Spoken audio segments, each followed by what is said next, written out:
Bonjour à tous et bienvenue pour cette nouvelle histoire. Plusieurs d'entre vous m'ont demandé une suite à l'histoire Les disciples et le maître, c'est pourquoi je m'exécute aujourd'hui.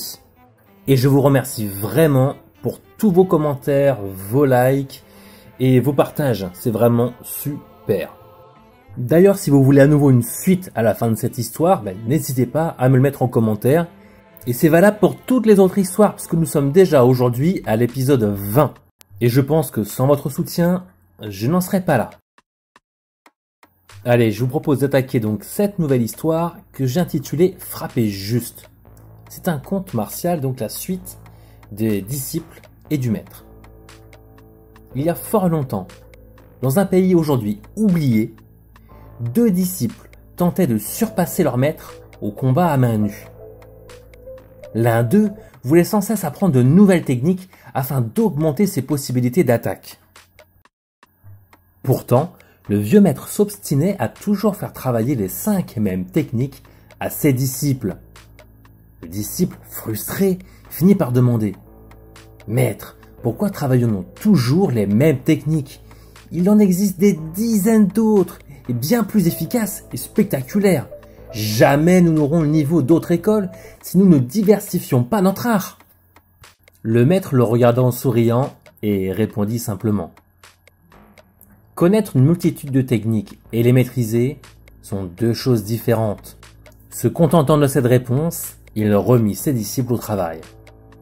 Insatisfait, le disciple se mit à travailler seul d'autres techniques. Il travailla très dur pour réaliser des techniques de plus en plus acrobatiques et spectaculaires. Un jour, il fut tellement satisfait de son arsenal de techniques qu'il décida de défier à nouveau le maître. Le maître accepta et prit place dans l'aire de combat. Le disciple prit place à son tour et commença à attaquer avec un incroyable coup de pied sauté. Le maître pivota simplement pour l'esquiver. L'élève surenchérit alors avec un coup de pied acrobatique que le maître esquiva à nouveau calmement. Au bout de plusieurs assauts du disciple, alors que celui-ci s'élançait à nouveau, le maître, au lieu d'esquiver, s'avança rapidement en frappant du poing en plein plexus. Le disciple fut surpris, et comme il commençait à fatiguer, il n'eut pas la vivacité nécessaire à parer ce coup. Il s'écroula, le souffle coupé, et l'affrontement s'interrompit là.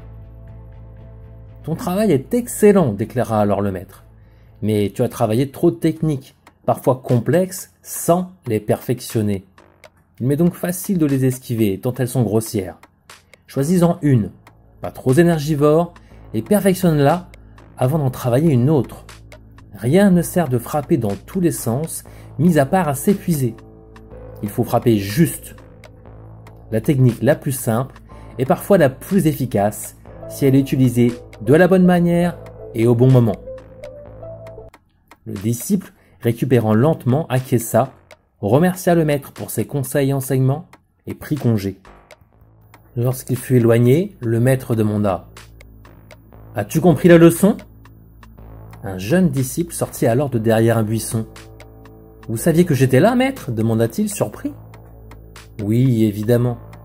La curiosité n'est pas toujours un mauvais défaut, mais prends garde à respecter ceux que tu observes. »« Bien entendu, maître. Je ne voulais pas me montrer irrespectueux, je voulais simplement découvrir les capacités de mon aîné.